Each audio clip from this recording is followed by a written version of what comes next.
కూడి వచ్చిన మీ అందరిన ప్రత్యేకమైన వందనాలు. దేవుని వాక్యాన్ని ధ్యానించుకుందాము. మత్తయి సువార్త 6వ అధ్యాయము 9వ మాట. మత్తయి సువార్త 6వ అధ్యాయం 9వ మాట. కాబట్టి మీరు ఇలా ప్రార్థన చేయండి: పరలోకంలో ఉన్న మా తండ్రి, నీ నామము పరిశుద్ధపడాలి, నీ రాజ్యము వచ్చును గాక.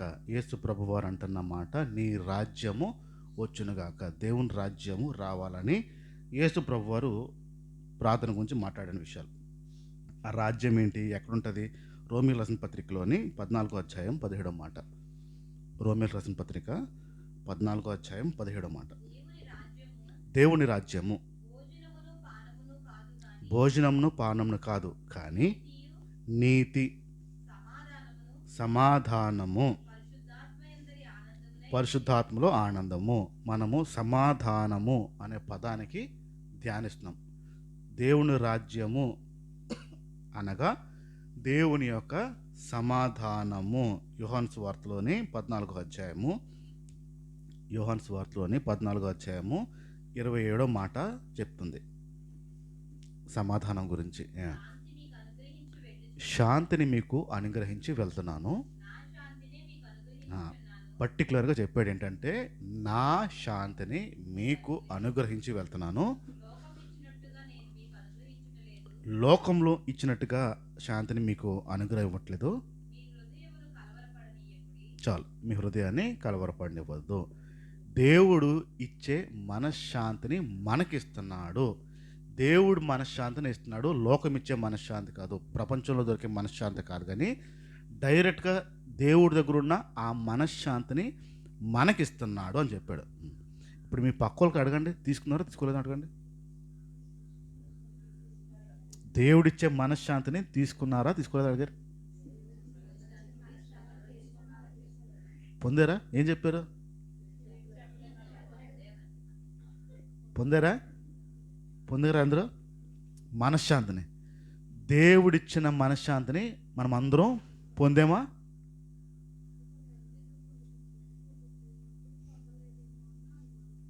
డౌట్ ఉందా? అయితే ఒకసారి పొందినట్టు అనిపిస్తుంది, ఒకసారి ఉందా లేదా అనేది కొంత డౌట్ అంటున్నారు. దేవుని యొక్క మనశ్శాంతిని పొందేమా లేదా అనేది కొంత డౌట్ అంటున్నారు. ఒకసారి బైబిల్లోంచి తెస్సలోనికీయులకు రాసిన పత్రిక 2వ పత్రిక 2 తెస్సలోనికీయులకు రాసిన పత్రిక 3వ అధ్యాయము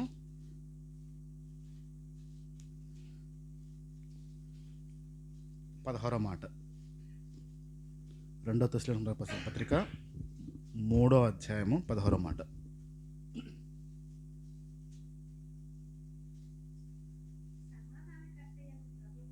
సమాధానకర్త అయిన ప్రభు ఏంటది? తానే ఎల్లప్పుడూ ప్రతి విషయం చేతను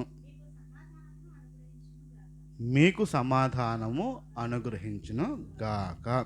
ఇది పౌలు గారు తెస్సలోనికీయులకు రాసిన పత్రికలో ఆ సంఘానికి రాస్తున్నప్పుడు, దేవుడే మీకు అన్ని విషయాల్లోని అన్ని సమయాల్లోని అన్ని పరిస్థితుల్లోని దేవుడే మీకు సమాధానము ఇచ్చును గాక అనే పదం వాడాడు. అయితే దేవుని యొక్క సమాధానము ఉందా లేదా అనే విషయం మనకు కూడా కొంత డౌటే. మనలో కూడా కొంత డౌటే.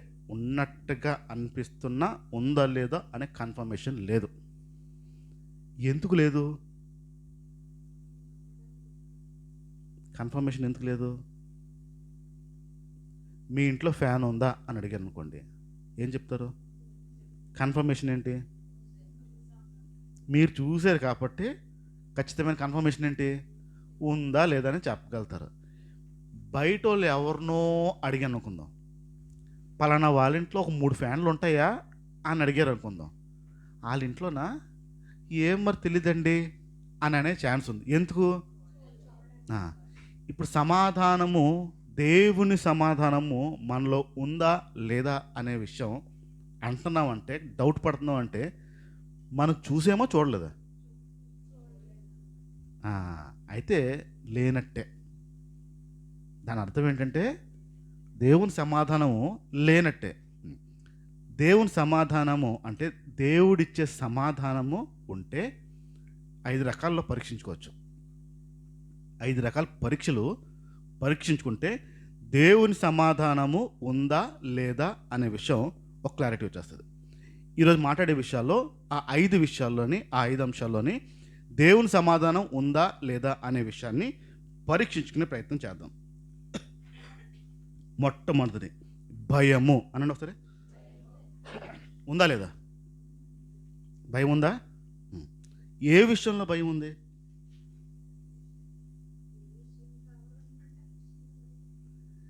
ఏ వ్యక్తి అయితే దేవుని సమాధానం పొందుకుంటాడో ఆ వ్యక్తిలో భయం ఉండదు. ఏ వ్యక్తి అయితే దేవుని యొక్క సమాధానాన్ని పొందుకున్నాడో ఆ వ్యక్తిలో భయము అనేది ఉండదు. ఈ భయం అనే పదం మీదే, భయం మీదే బోల్డెన్ వ్యాపారాలు జరిగిపోతాయి.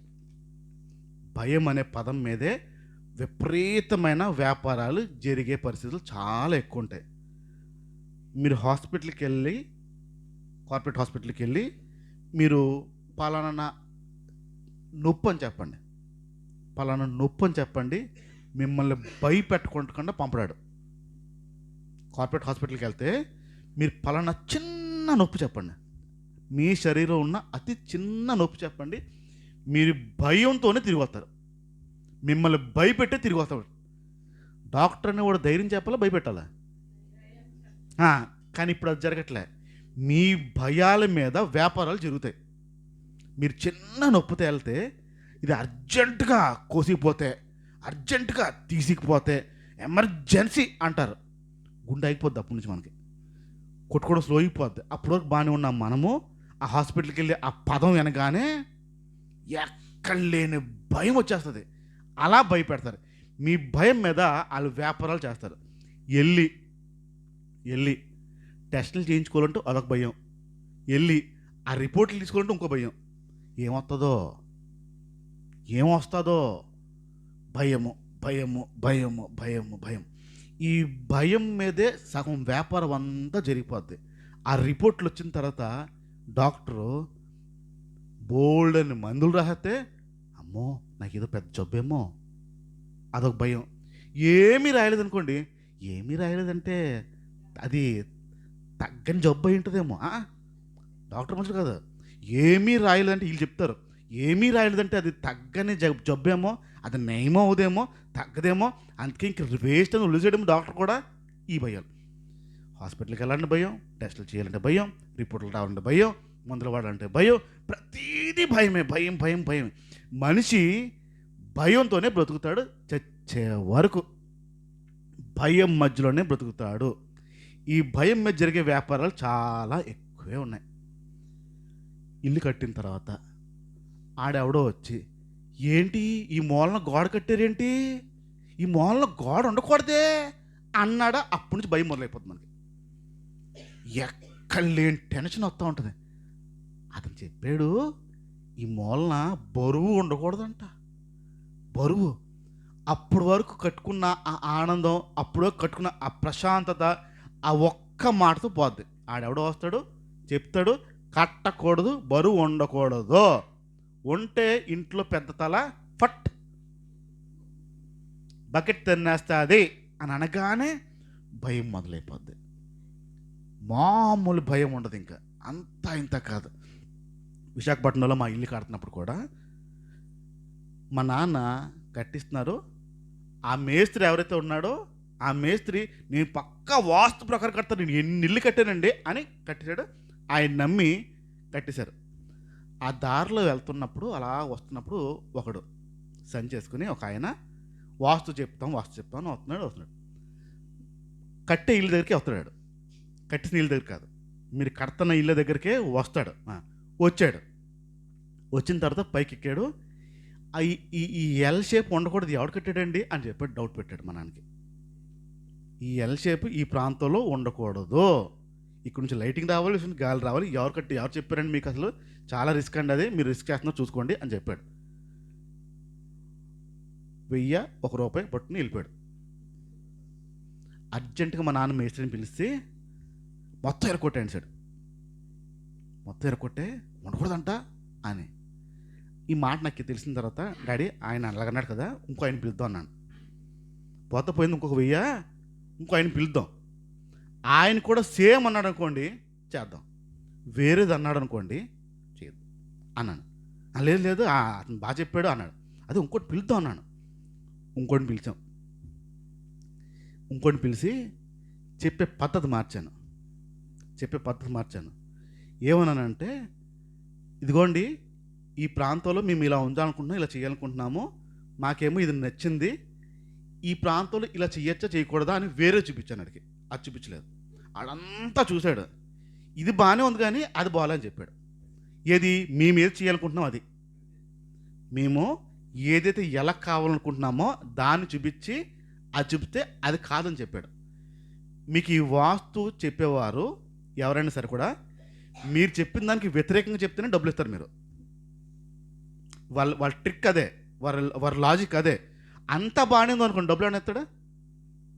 అంత బాగానే ఉందమ్మా, చక్క కట్టారా అనేసారు అనుకోండి, వాస్తు ప్రకారం కట్టారు అనుకోండి, మీ డబ్బులు ఎవరు? ఏం చెప్తాడు? అంత బాగానే ఉంది అనుకోండి, దానికి ఎందుకు డబ్బులు అని అనుకుంటాం. అందుకు బాగాలేదని చెప్తాడు. ఆడొచ్చి వేరే చెప్పాడు. మా నాన్న నా వైపు చూశాడు. ఇంకోటి పిలుస్తావా అన్నాను నేను. ఇప్పుడు 1000 వద్దులే, 500కే మాట్లాడతానని చెప్పి ఇంకోటిని పిలిచాను. ఆడు ఇంకోటి చెప్పాడు. మళ్ళీ ఏ ఒక్కటిది మ్యాచ్ అవ్వదు. కాకపోతే మిమ్మల్ని ఖచ్చితంగా భయపెట్టే వెళ్తారు. ఈ భయం మీదే వ్యాపారము జరుగుతుంది. మనిషి జీవితంలో భయము అనేది ఖచ్చితంగా ఉంటుంది. ఈ భయం పడుతూనే ఉంటారు. ఈ భయం మీద జరిగే వ్యాపారంలో పడుతూనే ఉంటాం, వాళ్ళకి అందిస్తూనే ఉంటాం, ఎక్కడ కూడా ఆగము. ఈ భయము ఏ వ్యక్తి అయితే దేవుని యొక్క మనశ్శాంతిని పొందేస్తాడో, ఏ వ్యక్తి అయితే దేవుని మనశ్శాంతిని అనుభవించేస్తాడో, తీసుకుంటాడో, ఆ వ్యక్తిలో భయము ఉండదు. బైబిల్లోంచి ఒక మాటను చూద్దాం. 2 తిమోతి రాసిన పత్రిక 1వ అధ్యాయము 7వ మాట, 1:7. దేవుడు మనకి శక్తి,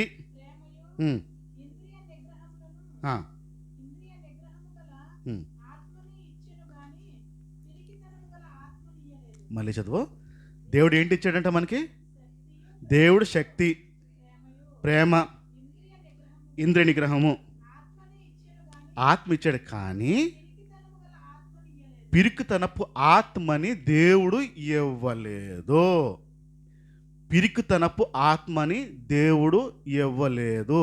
ఇది పిరికితనము, భయము అనేది దేవుడు ఇవ్వలేదు. అంటే ఎవరిచ్చి ఉంటారు? అయితే దేవుడు పిరికితనపు అంటే భయపడిపోయే ఆత్మ దేవుడు మనకి ఇవ్వాలంట. మరి ఎవరిచ్చి ఉంటారు? దేవుడు ఇవ్వలేదంటే దయ్యం ఇస్తుంది అని అర్థం. దయ్యం ఇచ్చిందంటే దేవుడు ఇవ్వలేదని అర్థం. ఇప్పుడు దేవుడు ఆ పిరికితనపు ఆత్మని ఇవ్వలేదంటే ఎవడిచ్చుంటాడైతే? ఇప్పుడు దయ్యం ఇచ్చింది, అది మనం పొచ్చుకున్నాము. ఇప్పుడు మనశ్శాంతిగా ఉన్నాము, మనశ్శాంతికి లేదు. కారణం అదే. మనలో ఏముంది? ఇప్పుడు ఏ ఆత్మ నడిపించబడుతున్నాం? పిరికితనపు ఆత్మతో, భయము ఆత్మతో నడిపించబడుతున్నాము. ఏ వ్యక్తి అయితే దేవుని యొక్క మనశ్శాంతిని పొందుకుంటాడో, దేవుని యొక్క శాంతిని పొందేసుకుంటాడో, పట్టుకోగలుగుతాడో, ఆ వ్యక్తిలో భయము ఉండదు. భయపడుతున్నాము అంటే, భయం వేస్తుంది అంటే ఖచ్చితంగా దేవుని ఆత్మ కాదు, ఇంకేదో ఆత్మతో నడిపించబడుతున్నాం అని. పిరికితనపు ఆత్మతో నడిపించబడుతున్నాం అంటే దేవుని ఆత్మతో నడిపించబడట్లేదు. భయం ఇంకా నీలో రాజ్యం వెళ్తుందంటే దేవుని యొక్క మనశ్శాంతి రాలేదని అర్థం. కీర్తన గ్రంథం వద్దాం ఒకసారి. 23వ కీర్తన 4వ మాట.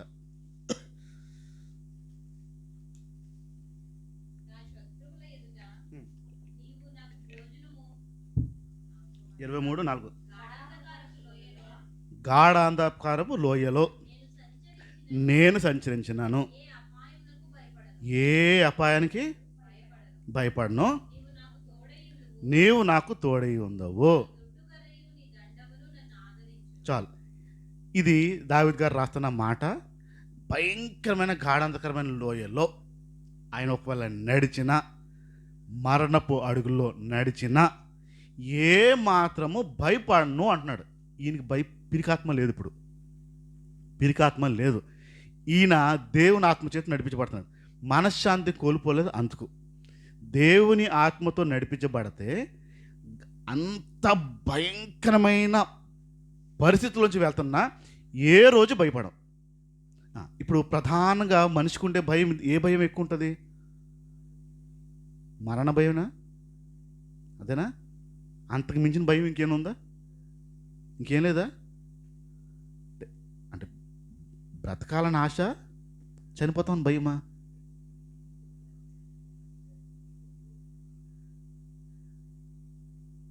ప్రాణం మీద తీపేనా ఇప్పుడు భయం మనకి? బ్రతకాలి బ్రతకాలి బ్రతకాలి. బాగా వయసు అయిపోయిన ముసలమ్మ కూడా, ముసలోడికి కూడా ఏమనిపిస్తుంది?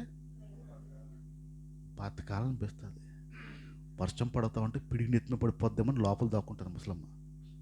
ముసుగేసి పిడికి పడిపోతాయి. కాటికి దగ్గరగా ఉంటుంది ప్రాణం, అయినా బతకాలన ఆఖరి మూమెంట్ వరకు బ్రతకాలని ఆశ. ఇప్పుడు ఏమేమంటున్నాడు? భయంకరమైన గాఢంతకులో అంటే కింద అని అర్థం, పాతాళం. దాంట్లో వెళ్తున్నా నాకు ఏ భయం లేదు, ఎందుకంటే నువ్వు నాకు తోడు ఉన్నావు. ఇది ధైర్యం, ఇది మనశ్శాంతి. ఇప్పుడు ఆలోచించండి, ఇలాంటి మాటలు మనకున్నాయి, ఇలాంటి ధైర్య మాటలు మనకున్నాయి, వాస్తవాలు రుజువు పడిన మాటలు మనకున్నాయి. అయినా భయపడుతున్నామంటే, అయినా భయం వెంటాడుతుందంటే, అయినా భయమే రాజ్యం వెళ్తుందంటే, దేవుని రాజ్యం ఏడుంది ఇప్పుడు? మనశ్శాంతి ఏడుంది ఇప్పుడు? దేవుని సమాధానం ఎక్కడుంది ఇప్పుడు? ఏ వ్యక్తులైతే దేవుని సమాధానం ఉంటుందో ఎప్పుడూ భయపడ్డాడు. ఎలాంటి పరిస్థితి అయినా, ఎలాంటి పరిస్థితి అయినా.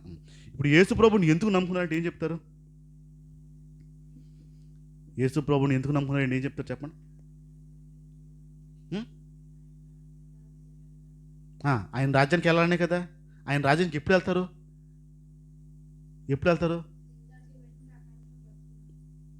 దేవుని ప్రకారం. అదే ఎప్పుడు? ఆ టైం ఎప్పుడు? మరణం వచ్చిన తర్వాతే కదా. ఇప్పుడు వెళ్ళాలని ఆశ ఉంది, సావాలని బతికేయాలని ఆశ ఉంది. వెళ్ళిపోలు అంటారు, సావడానికి మాత్రం అస్సలు ఇష్టం ఉండదు. ఇది ఎక్కడ లాజిక్ మరి?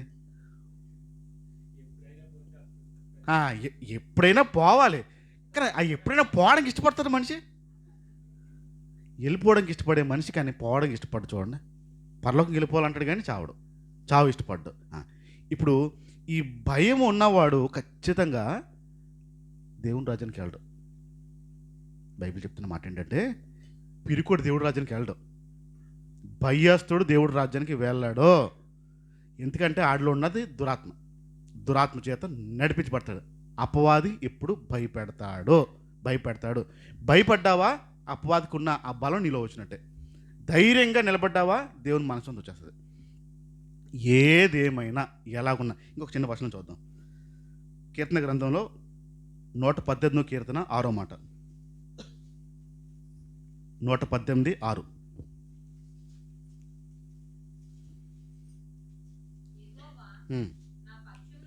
యెహోవా దేవుడు నా పక్షంన ఉన్నాడు, నేను భయపడను. దేవుడు ఎవరి పక్షాన ఉన్నాడు? దేవుడు నా పక్షాన ఉన్నాడు. చెప్పండి సరే, దేవుడు నా పక్షాన ఉన్నాడు, నేను భయపడను. ఇప్పుడు దేవుడే మీ పక్షాన ఉన్నప్పుడు భయం దేనికి? ఆ భయము? దేవుడే మీ పక్షాన అంటే మీతో, మీ వీరికే అన్ని విషయాల్లో మీతో ఉన్నాడు అని. ఇప్పుడు దేవుడే మీ పక్షాన ఉంటే భయం దేనికి భయం వచ్చింది అంటే నమ్మేమా నమ్మలేదా? భయపడ్డాము అంటే నమ్మేమా నమ్మలేదా? డౌట్ లేకుండా నమ్మలేదని అర్థం. దేవుడు ఇన్ని మాటలు చెప్తున్నా, ఇన్ని విషయాలు చెప్తున్నా, మన లోపల భయము అనేది ఉందంటే ఖచ్చితంగా దేవుడు నమ్మలేకపోయిన అర్థం. ఏ మాట అయితే చెప్తున్నాడు దేవుడు, ఏ వచనం అయితే చెప్తున్నాడు దేవుడు, ఏ వాగ్దానం చెప్తున్నాడు దేవుడు, ఆ విషయంలో మన నమ్మకం ఇంకా సరిగ్గా లేదు. దేవుని యొక్క మనశ్శాంతి పొందినోడు ఏ రోజు భయపడ్డో, భయము రాదు. భయము ఇటు చూడండి పిల్ల, ఎగ్జామ్స్ వస్తాయి రావా? ఫైనల్ ఎగ్జామ్స్ ఎప్పుడు? ఫిబ్రవరిలో. ఫిబ్రవరిలో డేట్లు అనౌన్స్ చేశారా చేయలేదా మీ ఎగ్జామ్స్? అయిపోయిందా? ఆ డేట్ దగ్గర పడుతున్నప్పుడు భయం వేస్తుందా లేదా? వేస్తుందా? ఎగ్జామ్ డేట్ దగ్గర పడిపోతూ ఉంటే భయం వేస్తుందా లేదా? ఎందుకు వేస్తుంది? అది ఎగ్జామ్ తినేద్దా మిమ్మల్ని? కరుస్తుందా? రక్కుద్దా? ఏమీ లేదు. ఏంటి భయం? ఏం తింటుంది? ఎలా రాస్తారు? పెన్తో రాస్తారు. ఎగ్జామ్స్ రాసేసారు, అయిపోయింది. మళ్ళీ రిజల్ట్ మార్క్స్ గురించి భయం. మార్క్స్ ఏమైనా చేస్తుంది మిమ్మల్ని? పోనీ మీ ఇంట్లో నేను కొట్టేస్తారా మార్కులు తక్కువ వస్తే? అలాగే ఉన్నాయా? కొడతారనియా? ఏం కొట్టరు కదా? కొట్టరు. అయినా భయం ఏంటి? ఇప్పుడు ఏదో అయిపోద్దేమో, ఫెయిల్ అయిపోతానేమో, తక్కువ వచ్చేస్తాయేమో, ఇవన్నీ భయాలతోనే ఉండదు. మరి మీకు యేసుప్రభు తెలుసా తెలీదా? కదా పెద్ద మనిషి, యేసుప్రభు తెలుసా తెలీదా? తెలుసు. అయినా భయం ఎందుకు వచ్చింది? మిమ్మల్ని చూసి వాళ్ళు నేర్చుకోవాలి కదా పిల్లలు. వీళ్ళు యేసుప్రభు నమ్ముకున్నారంట, ఎంత ధైర్యం ఉంటారో చూసావా అని నేర్చుకోవాలి కదా. భయం ఎందుకు మీలో వచ్చింది? ఏ రోజు కూడా భయపడద్దు. ఒకరికొకరు చెప్పండి.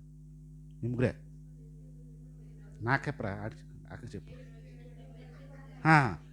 ఏ రోజు భయపడద్దు. మీ మొఖాలు చూస్తాను ఆ రోజున ఎగ్జామ్స్ అప్పుడు. మీ మొఖాలు చూస్తాను. అది కాదు, బోర్డ్ ఎగ్జామ్స్ అవుతున్నప్పుడు, రిజల్ట్స్ వచ్చినప్పుడు మీ మొఖాలు చూస్తాను. భయపడడానికి ధైర్యంగా ఉండాలి. భయం అనేది రావడానికి వీలు లేదు. అది దేవుని చిత్తం కాదు, దేవుని ఆలోచన కాదు, దేవుని ఆత్మ కాదు. భయం అనేది మనిషి లోపల వచ్చిందంటే ఖచ్చితంగా దురాత్మ సంబంధించిందే. మనశ్శాంతి రావాలంటే ముందు మీరు ధైర్యంగా ఉండడం రావాలి. రెండో విషయం చెప్తున్నాను నేను. మొట్టమొదటి ఏంటిది? భయము. రెండో విషయం చెప్తున్నాను, చింత అనండి. పదం విన్నారా? చింత. ఈ చింత అనే పదం ఎంత భయంకరంగా ఉంటుందంటే మనుషుల్ని ఎలా తినాలో అలా తినేస్తుంది. చదపురుగు కంటే దారుణంగా. చింత.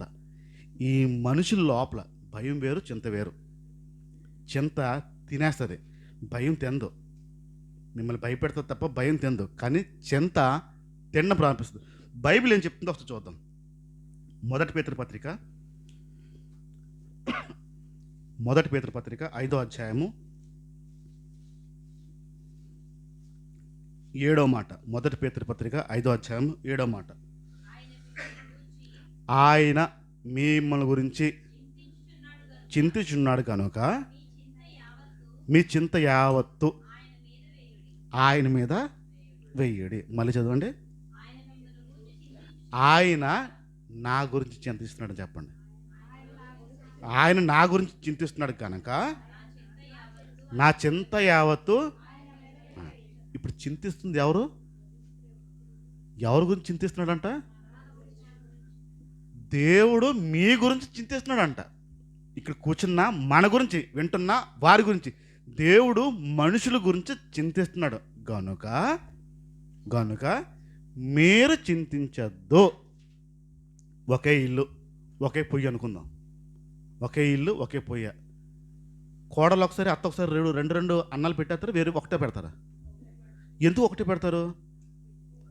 ఒక పొయ్య ఆల్రెడీ ఒకరు పెడుతున్నారు కాబట్టి, అంతేనా? ఉండగా పెట్టరు కదా. ఇప్పుడు ఆల్రెడీ దేవుడు మీ గురించి చింతిస్తున్నాడు అన్నాడు. ఇప్పుడు మీరు కూడా చింతిస్తే ప్రయోజనం ఏముంది? ఎవరు చింతిస్తానని చెప్తున్నారు డైరెక్ట్గా బైబిల్? దేవుడే మీ గురించి చింతిస్తున్నాడు. చింత ఇది భయంకరంగా తినే చింత. మనుషుల్ని చింత అనేది చాలా తీవ్రంగా కనపడదు మనుషుల్లో, కానీ ఆ ముఖం చూడగానే తెలిసిపోద్ది ఈడేదో బాధపడుతున్నాడు, చింతిస్తున్నాడు, చింత తినేస్తుంది అనే విషయం. మాకు తెలిసిన ఒక ఆవిడే, మా చుట్టాలు, మా అమ్మ తాలూకా ముసలమ్మ. ఆవిడ మా అక్క టైంలో చెప్పింది. మా అక్క టైంలో ఏంటనే, నీ పెళ్ళి చూసిన తర్వాత చచ్చిపోతే చాలన్నది మా అక్క టైంలో. ఎలాగైనా నీ పెళ్ళి చూసే వరకు దేవుడు భగవంతుడు నాకు ఆయుష్ ఇస్తే చాలు, నీ పెళ్ళి చూసి చచ్చిపోతానని మా అక్క టైంలో అన్నది. కొన్నాళ్ళు పోయాక నీ పిల్లల్ని చూస్తే బాగున్నాయి, నేను అప్పుడు దేవుడు ఉంచుతాడో ఉండో, నీ పిల్లల్ని చూసాక నేను చచ్చిపోతే చాలు అని అన్నది. మా అక్క పెళ్ళి చూసింది, మా అక్క పిల్లల్ని కూడా చూసింది. టక్కని రూట్ మార్చి నా దగ్గరకు వచ్చింది. ఏంటారా బాబు, నీ పెళ్ళి చూస్తానో చూడను అన్నది. చింత తినేస్తుంది నాకు, నీ పెళ్ళి చూస్తానో చూడను అని మా అమ్మమ్మ అవుతుందిలేండి. అప్పుడు చూస్తానో చూడడం డౌటు, చూసేవారు ఉంచితే బాగున్నాను అని అన్నది. చూస్తావులే అమ్మ, చూస్తావు అని చెప్పాను. చూసింది, పళ్ళు ఊడిపోయి, చెవులు ఉండిపడవు, కళ్ళు సరి కనపడవు, మాట్లాడుతుంది ఫోన్లో. నీకు ఒక్క పాప బాబు పుట్టేతో చూసి చచ్చిపోవాలనిపిస్తుందిరా అన్నది. మా అక్క దగ్గర నుంచి మొదలైన చింత పాప బాబు దగ్గరికి వచ్చేసింది. అయిపోయింది, పాప పుట్టేసింది, చూస్తుంది, ఎత్తేసుకుంది, అయిపోయింది. మొన్న ఈ మధ్యన ఫోన్ చేసి, ఒకటేనా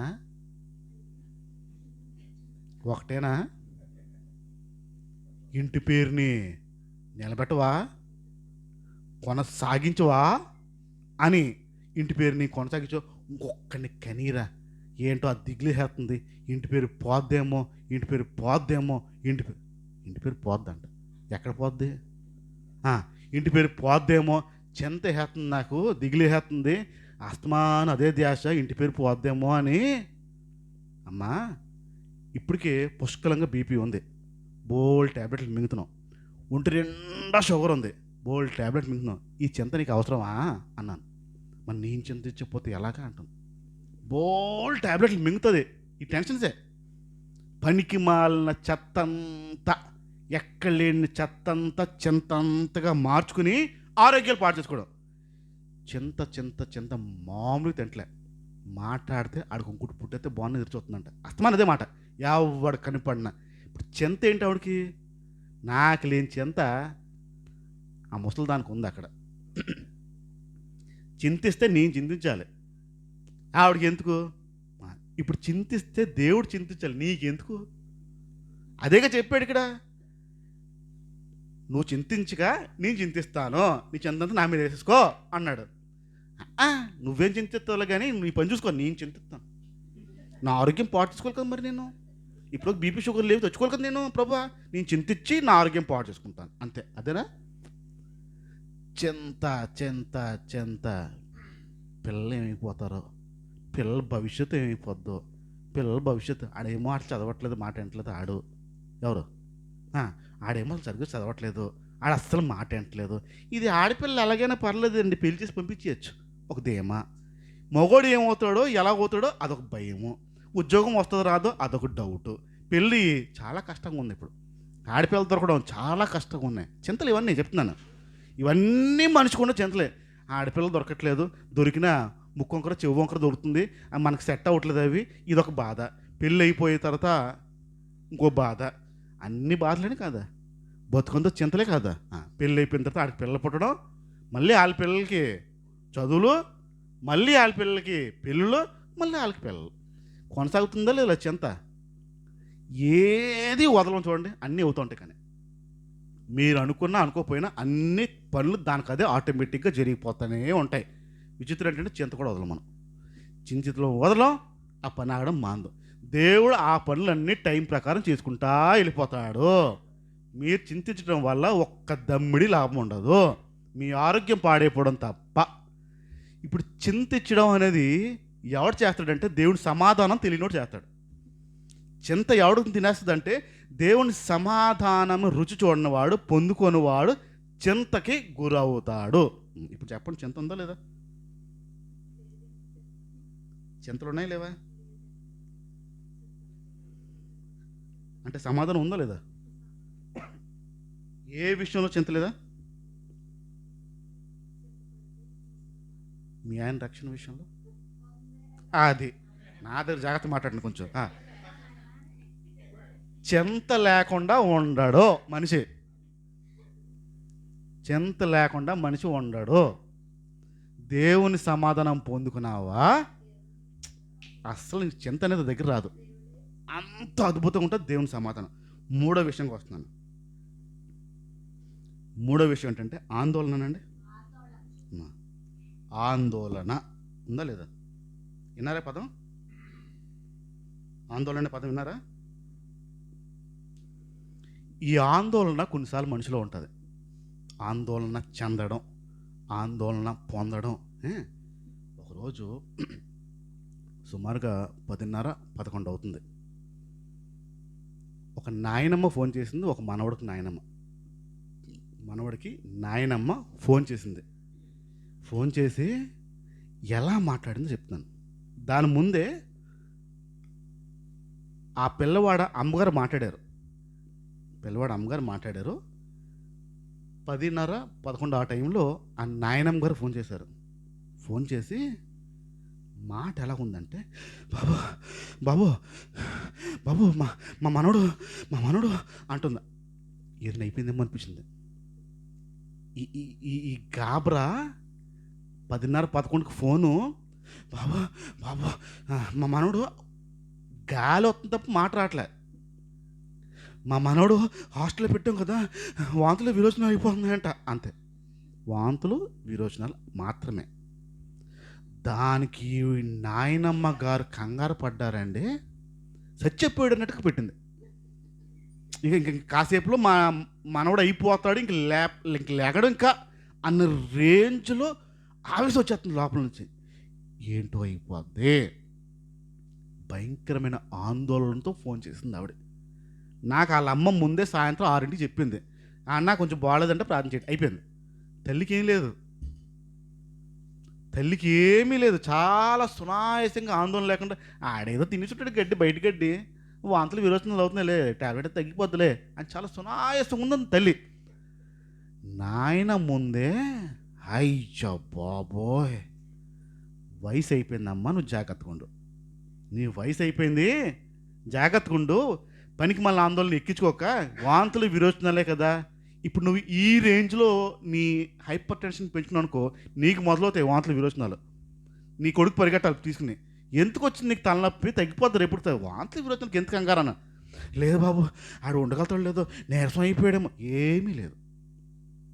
కానీ విపరీతమైన ఆందోళన బ్యాచ్ ఉంటారు. చిన్నది అయిందనుకోండి, ఎక్కడ లేని ఆందోళన పెరిగిపోద్ది.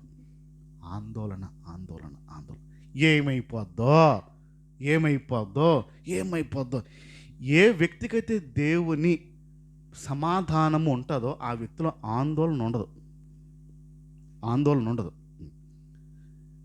రావాల్సిన టైంలో పిల్లలు స్కూల్ నుంచి రాకపోతే, అర్థమైందా? రావాల్సిన టైంలో పిల్లలు స్కూల్ నుంచి రాకపోతే ఎంత ధైర్యం వస్తుంది మనకి? అదే ఎంత ఆందోళన వచ్చేది. ఒరే, ఆడ ఫ్రెండ్ ఉన్నాడు కదా అక్కడ, ఆడ ఫ్రెండ్ మా ఓడిని ఎక్కడైనా ఒక 5-10 నిమిషాలు దాటితే వచ్చే లోపల గాబరా ఉంటుంది చూడండి, ఆ ఆందోళన ఉంటుంది చూడండి. ఏ వ్యక్తికి అయితే దేవుని సమాధానం ఉంటుందో ఆ వ్యక్తిలో ఆందోళన ఉండదు. నా పిల్లలకి కాపుదలు ఇవ్వు అని ప్రార్థన చేస్తారు చీర. స్కూల్కి వెళ్తున్నప్పుడు, వస్తున్నప్పుడు నీ తోడుండు ప్రార్థన చేస్తారు చీర. మరి ఆందోళన ఎందుకు వచ్చింది? ప్రార్థన చేసిన తర్వాత ఎందుకు వచ్చింది? ఉత్తుత్తు ప్రార్థనలు అవన్నీ నోటికి అలవాటైపోయి ఆ ఉత్తుత్తు ప్రార్థన చేయడం చేస్తాను అనుకోవడం. నీ ప్రార్థన మీద నీకు నమ్మకం ఉందని ఎప్పుడు తెలుస్తుంది? అది లేట్గా వచ్చినప్పుడు, నువ్వు ధైర్యంగా ఉన్నప్పుడు, అది లేట్గా వచ్చినప్పుడు ఆందోళన లేకుండా నా దేవుడు రెక్కల నీడను తీసుకొస్తాడు అని నమ్మినప్పుడు ఉంటుందా? టక్ ఫోన్ కొట్టేసి, వాళ్ళకి ఫోన్ కొట్టేసి, వీళ్ళకి ఫోన్ కొట్టేసి, వాళ్ళని అడిగేసి, వీడిని అడిగేసి, కింద మీద పడిపోయి ఆడేమో సునాయాసం చక్కగా నీట్గా ఏ టెన్షన్ లేకుండా ఆడుతాడు. ఆడుకుంటూ పాడుకుంటూ తినుకుంటూ వస్తాడు. ఆడికి ఏ ఆందోళన ఉండదు. ఇప్పుడు ఆందోళన పడుతున్నావు అంటే దాని అర్థం ఏంటి? లోపల ఎక్కడో దేవుని సమాధానం ఇంకా లేదు, పూర్తిగా రాలేదని. ఇప్పుడు తుఫాన్ వస్తుంది, పేరేంటి? మిమ్మల్నే. కరెంట్ అప్డేట్స్ ఎప్పుడు మీకు తెలియాలి, న్యూస్ ఏంటో తెలియాలి, ఏం జరుగుతుందో ఏంటో తెలియాలి మీకు. అలా ఎరుముఖంలో చూడకూడదు. ఏది అడిగినా టక్కని చెప్పాలి. దిత్వా తుఫాన్ వస్తుంది. ఇప్పుడు ఆ రాయలసీమ ప్రాంతం వైపు అది ఎక్కువ ఉంది, చిత్తూరు అటు సైడ్ అంతా బాగా భయంకరంగా కొడుతుంది. అక్కడ కొడుతుందంట అనే వార్త మనకి. ఈరోజు వార్త వచ్చింది అనుకుందాం. ఈరోజు వార్త ఆ తుఫాను వాయుగుండం ఇటు తిరిగి అటు తిరిగి ఒరిస్సా వైపు వచ్చేస్తుంది అని అనుకుందాం. దిత్వా తుఫాను ఒరిస్సా వైపు వచ్చేస్తుంది. ఒరిస్సా వైపు తిరిగిపోయింది, బలపడిపోయింది, ఇంకా డబల్ అయిపోయింది. భారీ కొండపోత వర్షాలు ఒరిస్సా మొత్తం ముంచేస్తుంది అనే వార్త మనకు వచ్చేసింది. ఆందోళన వస్తుంది రాదా? యేసు ప్రభు తెలిసినట్టుగా ఆందోళన ఎందుకుంది అసలు? ఎందుకుంది? దేవుడు తెలిసిన వాడికి ఆందోళన ఎందుకు వచ్చింది? ఇప్పుడు ఆందోళన దగ్గర ఏదో అయిపోద్దని మీ భయం కదా. తుఫాన్ వస్తుంది. ఏం చేయొచ్చు? తుఫాన్ వస్తే ఏం జరగచ్చు? పర్లేదు, కొంచెం నష్టం మాట్లాడండి, జరిగిపోతుందండి. మనసారా నష్టం గురించి మాట్లాడండి, పర్లేదు, ఏం కాదు. ధాన్యాలు తడిసిపోతాయి. నష్టం వస్తుందని కదా భయం. నష్టం వస్తుంది, ఇదే భయం. ఇప్పుడు ఈ నష్టం మీ జీవితాన్ని ఎక్కడైనా ఆపేస్తుందా? ఈ నష్టం మిమ్మల్ని ఎదవనకుండా ఆపేస్తుందా? ఈ నష్టం వల్ల మీ ఆస్తి మొత్తం అంటున్నాను నేను, కొంత కాదు, మొత్తం కోల్పోతారా? ఏమి కోల్పోరా? కొంతవరకు రికవర్ అవుద్దా లేదా? అది నెమ్మదిగా. ఆందోళన ఉందా లేదా? ఆందోళన ఉంటుంది. యేసు ప్రభు నమ్మిన తర్వాత కూడా ఆందోళన వస్తుంది అంటే నమ్మేమా నమ్మలేదా? మొదటి కొరింథీ పత్రిక తీద్దాం సరే. బైబిల్లో అండి, మొదటి కొరింథీ పత్రిక 3వ అధ్యాయము. మొదటి కొరింథీ పత్రిక 3వ అధ్యాయము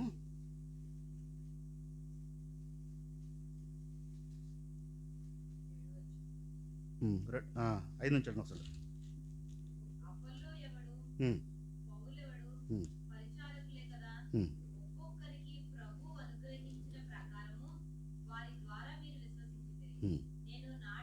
ఒకటి, నేను నాటి తిని,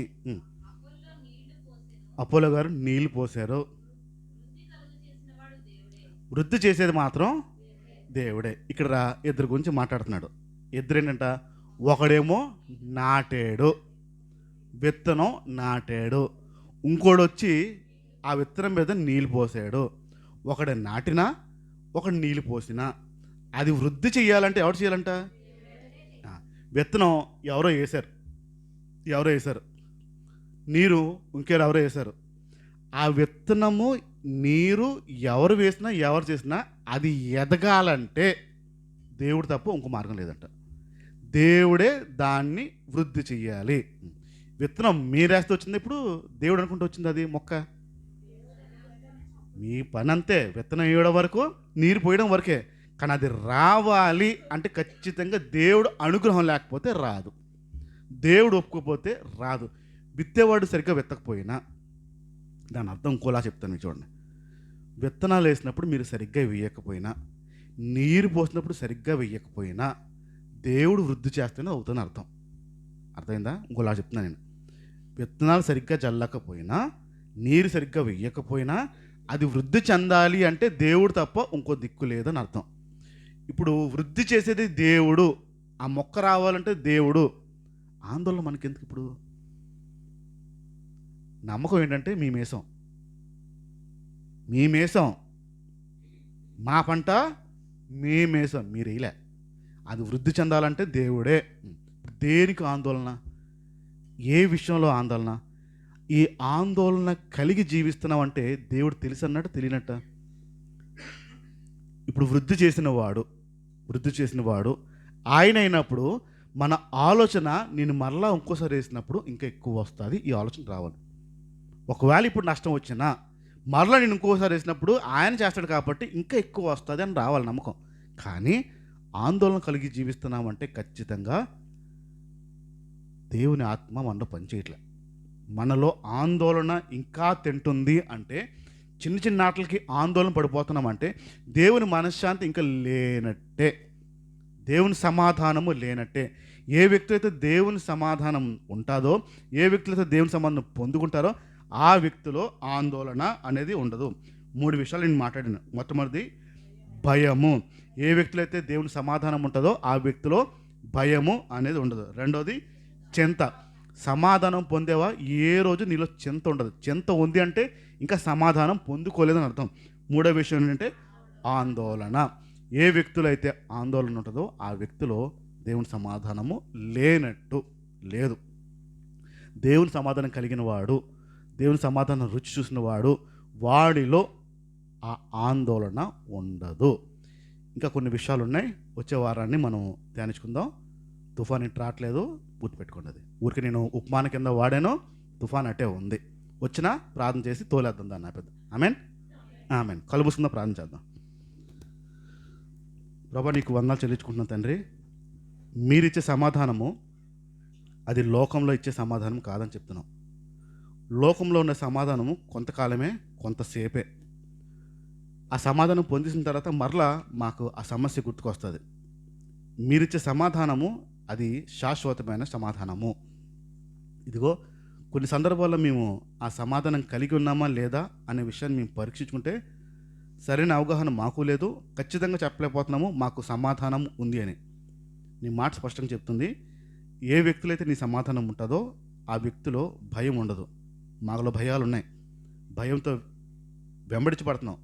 భయము రాజ్యం వెళ్తుంది. మాలో భయం ఉందంటే ఖచ్చితంగా నీ ధైర్యము మాలో లేదర్థం, నీ సమాధానము లేదని అర్థం. పిరికితనపు ఆత్మతో మేము నడిపించబడుతున్నాము, దయ్యపు ఆత్మతో మేము నడిపించబడుతున్నాము. ఈ పిరికితనము అనేది నీ నుండి వచ్చింది కాదని స్పష్టంగా బైబిల్ చెప్తుంది. కనుక నీ ధైర్యము మాలో ఉండాలి. ఏది ఎలాగున్నా, పరిస్థితులు ఎలాగున్నా మేము భయంతో జీవించకూడదు, ధైర్యంగానే ఉండాలి. కొన్నిసార్లు కొన్ని సందర్భాల్లో చింత అనేది మమ్మల్ని తినేస్తుంది. చింతపడుతున్నాం, చింతిస్తున్నాం. బైబిల్ స్పష్టంగా చెప్తుంది, మీరు మా గురించి చింతిస్తున్నారని. అంటే మేము చింత చెందాల్సిన అవసరం లేదు.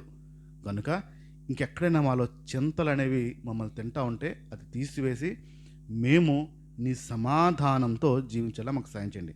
ఆ చింత ఉంది అంటే నీ సమాధానం ఇంకా మాలో లేదని అర్థం. ఆందోళన మా జీవితంలో ఉంది. చిన్ననాటికి పెద్దాటికి మేము ఆందోళన చెందుతూ ఉంటాం. చిన్న చిన్న విషయాలకి మేము ఆందోళన పడిపోతూ ఉంటాం. నీ మాట, నీ సమాధానము ఉన్నవారికి ఆందోళన ఉండడానికి వీలేదు. మాలో ఆందోళన ఉంది అంటే ఖచ్చితంగా నీ సమాధానము లేదని అర్థం. నీ సమాధానం మాలో ఉండాలి. నీ రాజ్యం వచ్చునుగాక అని చెప్పావు ప్రభు. నీ రాజ్యంలో నీ సమాధానం రావాలి మాకు. ఆ సమాధానకర్తమైన బ్రతుకులు మాకు ఇవ్వండి. ఇంకెక్కడైనా మాలో ఆ సమాధానము రానికుండా ఆపే ఆ లక్షణాలు మాలో ఉంటే అదంతా తీసివేసి ధైర్యంగా నీ మీద ఆనుకుని నీ సమాధానాన్ని మేము పట్టుకుని జీవించే కృపని మాకు, ఈ మాట విన్న నీ పిల్లలందరికీ ఇవ్వమని, మహిమ మీరు పొందమని యేసునామమున ప్రార్థించుచున్నాను తండ్రి. ఆమెన్. తండ్రి అయిన దేవుని ప్రేమ, కుమారుడైన క్రీస్తు కృప, పరిశుద్ధాత్మకు అన్యోన్యమైన సహవాసం కూడొచ్చిన ప్రతి ఒక్కరికి తోడైండి నడిపించిన గాక. Amen amen. అందరికీ వందనాలు.